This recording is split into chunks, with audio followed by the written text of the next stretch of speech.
Hi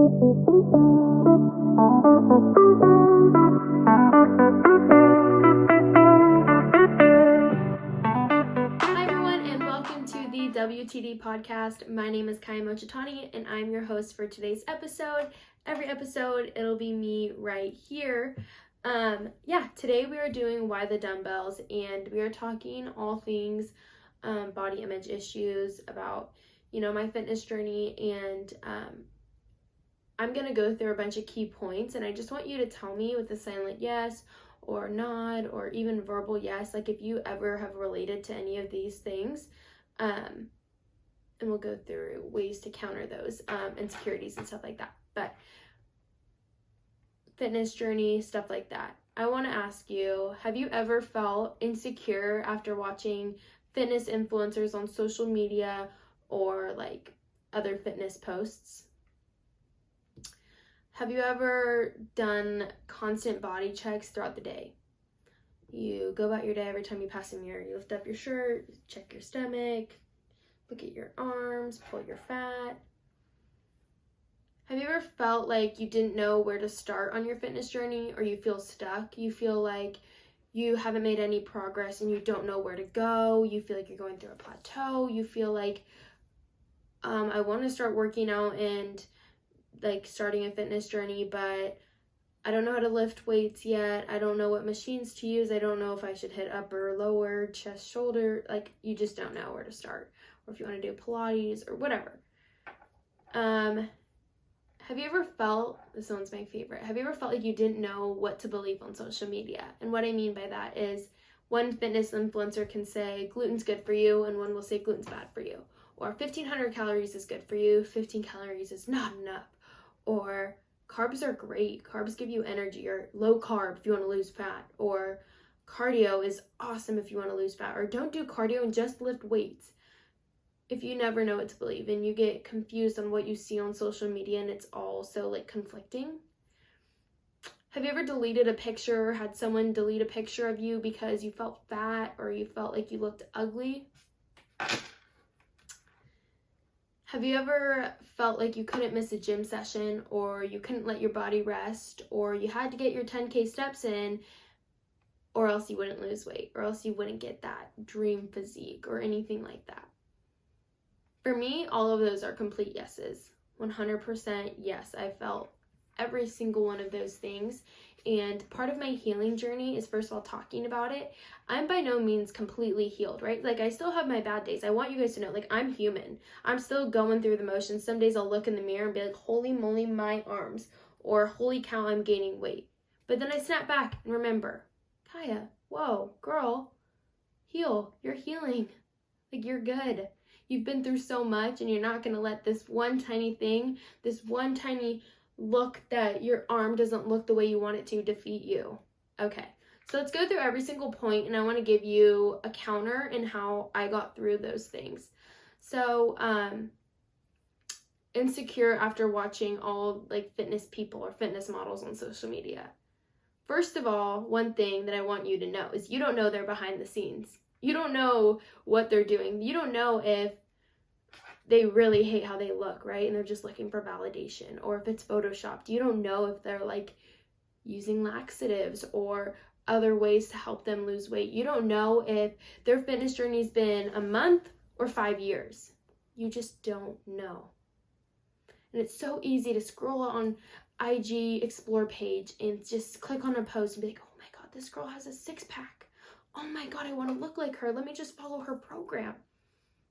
Whoa. No, not what we're going to do. And I know maybe some of you have heard it, some of you haven't, but if person A and person B, who are completely different people, not related, nothing, if they eat, do, work out the same exact way, their body's still going to look different. If person A and person B ate the exact same meals for 5 years straight, worked out the exact same way, lived every single life in each other's shoes, they still would look different. You're unique. Why do you want to change?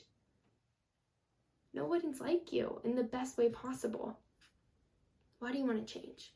Why are you going to let one social media post, one social media influencer, one fitness influencer tear you down? Let's be authentic. Let's be ourselves.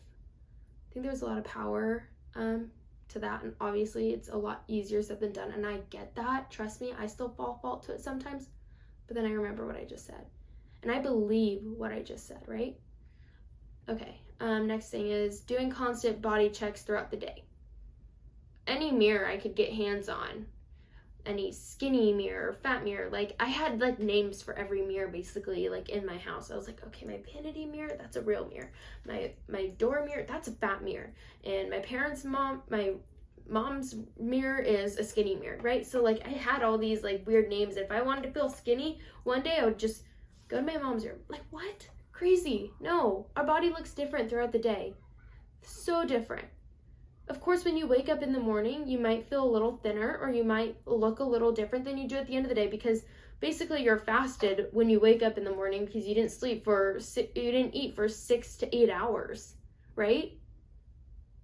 And then you just obviously, hopefully fueled our body until the end of the day.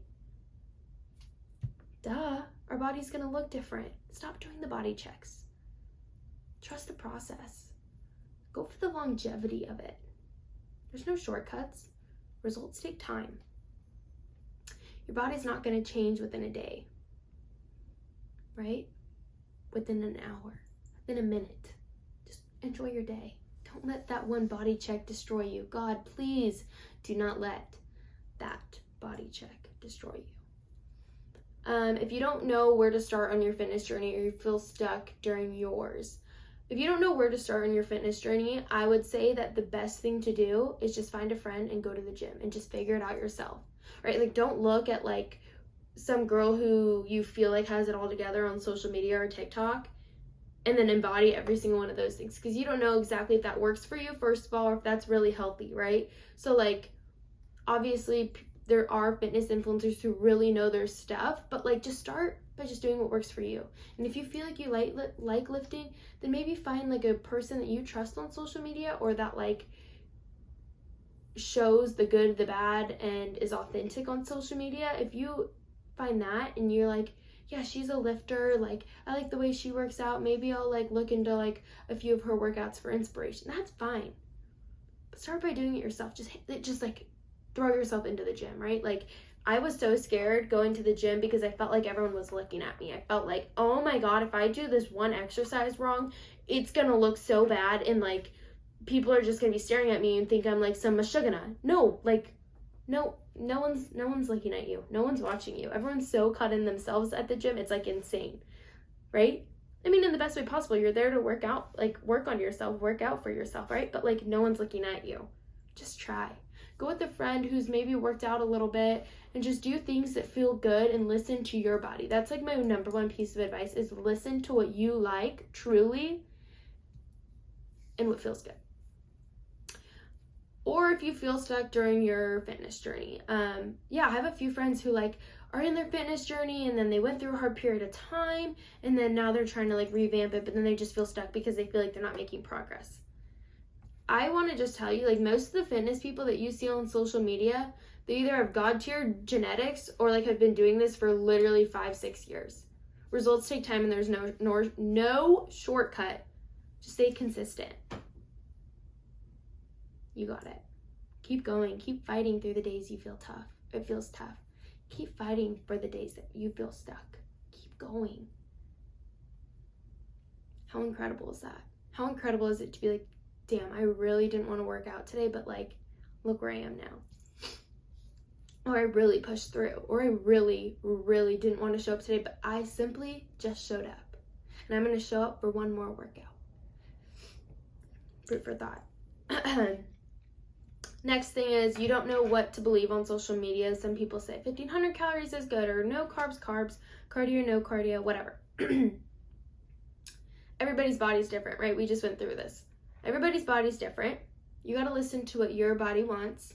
You got to listen to what makes you happy. No two bodies are the same. Person A and person B are so different. Influencer Patricia, who has amazing genetics and looks phenomenal, is going to be totally different than you, your authentic self. Not saying Patricia isn't authentic, but like, she's been doing it for years and she's got God tier genetics, and you got totally different genetics, right? So like, which is still God tier, duh. But, you know, just listen to your body. Listen to what feels good, and don't listen to what you see on social media, I guess is what I'm trying to say. Just like figure out what feels good for you. And if you want guidance, sorry, excuse me. There's a lot of amazing people who will give you guidance. You just got to find like the authentic ones, or the people who like really know their stuff, and are real and raw and authentic, which is hard to find. And I want to try and find like a few like top 5 people that I follow on social media in the fitness industry who really know their stuff, to kind of give you a basis, or stuff like that didn't tear me apart but only uplifted me, and who showed me like the real, the raw, the good, the bad, their entire ups and downs kind of thing. I'll show you that. Okay. If you've ever deleted a picture or not let someone post something because you felt like you looked fat or ugly, first of all, you're created you. You are beautiful no matter what. Who gives a shit what angle the picture is? Sorry, excuse my French. Surely I should not be cursing, but who gives a crap what angle or how you look in a picture, right? Like, you're authentic. You're yourself. Who cares? People are going to unfollow you or not like you or judge you from one picture. That's sad. And they can go home. We don't want them here. They're not welcomed. Let them go. Post a damn picture. I look like this half the time, or this, like, whatever. Like, someone can pause the video and take a screenshot of my face looking like that. Like, whatever. This is me. Who cares? Be authentic. Be real. Isn't that what you long for on social media anyway? For someone to be authentic, for someone to be real, for someone to show the good, the bad, the ugly? Be that. Be that. You want that. Be that, right? A lot easier said than done. Trust me, I get it. It's taken me a while, but I'm on a mission to be authentic. Lastly, not being able to miss a gym session or not let your body rest. I think that rest is the hardest thing for me to come by, because I'm always constantly wanting to push myself more because I feel like I got more in the tank. And then it gets to a point where I'm completely on empty, negative 1,000, and all I want to do is just curl up in my bed and just sleep for hours. But I don't like getting to that point. So I've made it a commitment to take like rest days throughout the week and to let my body recoup, have its little thing going. I used to get let me just be honest really quick. I used to get so anxious about missing a gym session. I used to be like, oh my God, all my progress is gone. Oh my gosh, I cannot go throughout the day without hitting the gym. Holy moly, Kyia, you're not gonna miss your progress for one day that you missed because your body's screaming at you. It's a whole different game to like miss the gym or like not go or like not do something because you simply are lazy. But then it gets to a point where it's like your body needs to rest. It's screaming, crying for help. Like, give it rest. And I've learned, and my body's felt so much better and amazing ever since I've started giving it more rest, and ever since I started taking care of it in the best way possible. I don't need to be, revving up to like 100 miles per hour every single day, 7 days a week, 24/7. And that's how I used to be. My body's a lot more happy with me now that it's able to recover and recoup, and I'm able to train hard and have good workouts because of those rest days and recoup. So I hope that you gain something from this, whether that's, someone to relate to, someone to tell you, wake up and smell the freaking roses here. Like, come on, you're awesome. Like, you don't need a change. You don't want to let your fitness journey be the one thing to knock you out because you've been through so much. Use working out and fitness and health, that industry, as a way to help you, not to kill you, right? Like, you can use whatever you see on social media and within that industry as a way to compare yourself and to feel crappy and to knock you down and whatever. But then you can also use it as a stepping stool. Okay, it took this girl 5 years to get here. I found a girl who is showing me the real and raw truths of fitness. I'm going to keep going. I got this. I'm going to show up and be consistent. It's just up to you. No one can do it for you. You just gotta want it for yourself. And trust me, guys, I want it for you because I felt so crappy. I felt so low starting and in the midst and going through my fitness journey. I don't want you to feel that way. I don't, because I love you so much, and that I would rather anything happen than have you feel like the way I felt. Have you been doing body checks, eating 900 calories a day, literally tearing your body down and putting it into survival mode? I literally don't want that for you because it eats up everything. And I'm telling you, like, I'm going through the repercussions of IBS. I'm going through the repercussions of everything else, like having to like beat this mental game in my head because of it, right? Like, I want this for you so bad. Just keep going, keep fighting. Be healthy, do it in the healthiest way, whatever that looks like for you. I love you guys so much. It's seriously indescribable. This is why I'm doing what I'm doing. I just want to serve you. I just want to be the bridge of all my mess ups. See, I gotta tell you, I've been on a lot of webinars and I learned that, look it right here. So if we think of this as a dip right here, and this is, the mess, the not good, and this is the good part, right? I want to be that bridge to just help you walk through the bad up to the good. I don't want you to have to go deep down and hit rock bottom. I want to be that bridge for you because I've been there and I don't want that for you. And I want to serve you and I want to show you that you can make it and you'll be good. Anyway, I love you guys so much. It's seriously indescribable. You guys could be doing 100,000 million different things right now, but you're here listening or watching to me. And like, that seriously blows my mind. And I'm seriously forever grateful so from the bottom of my heart, thank you so much. I love you. This podcast is for the dreamers, the doers, and the go-getters. I love you guys so much. It's indescribable. Have the best day ever.